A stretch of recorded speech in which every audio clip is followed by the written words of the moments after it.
사랑하는 여러분, 하나님께서 오늘도 우리 모두에게 새날을 주셨습니다. 이 하루를 살아가는 동안 하나님의 인도하심에 귀를 기울이며 꼭 승리해내는 저와 여러분이 되기를 주님의 이름으로 축복합니다. 오늘 여러분에게 전하고 싶은 하나님의 말씀은 누가복음 17장 20절과 21절 말씀입니다. 바리새인들이 하나님의 나라가 어느 때에 임하나이까 묻거늘 예수께서 대답하여 이르시되 하나님의 나라는 볼 수 있게 임하는 것이 아니요 또 여기 있다 저기 있다고도 못하리니 하나님의 나라는 너희 안에 있느니라 기록하고 있습니다. 이 말씀 예수님께서 당시 종교 지도자들이었던 바리새인들과 논쟁을 하고 있는 말씀인데요.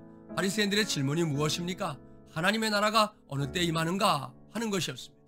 이에 대한 예수님의 대답이 중요한데요. 예수님께서 말씀하십니다.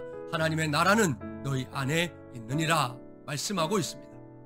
너희 안에 있느니라는 이 말씀에 대한 두 가지 해석이 있습니다.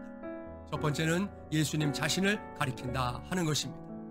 당시 예수님께서 종교 지도자들과 토론할 때에 종종 둘러싸여서 토론하게 되었는데요. 사람들이 그와 같은 상황에서 예수님께 물은 것이죠.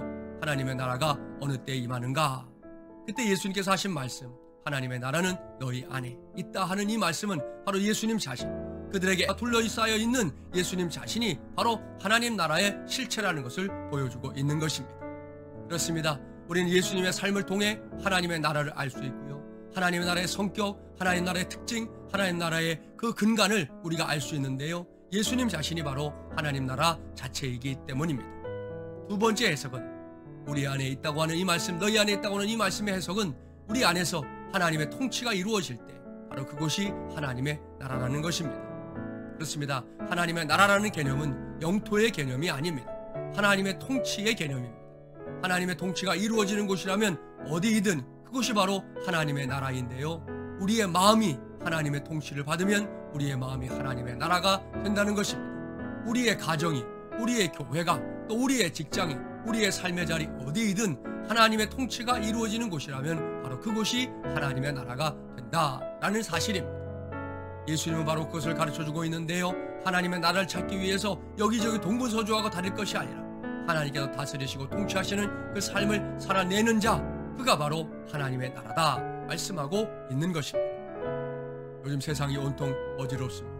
어디에 마음을 두어야 할지 알지 못해 방황한 사람들이 참 많아졌습니다. 이러한 때 저와 여러분의 관심은 다른 것이 아니라 하나님의 나라에 있어야 할 줄 믿습니다. 다시 말씀드립니다. 예수 그리스도가 바로 하나님의 나라의 실체입니다. 우리에게 그 모든 것을 보여주기 위해 이 땅에 오신 분이기 때문입니다. 우리 안에서 하나님의 통치가 이루어지는 그곳, 거기가 하나님의 나라입니다. 오늘도 이 하루를 그와 같은 은혜를 누리며 살기를 주님의 이름으로 축복합니다.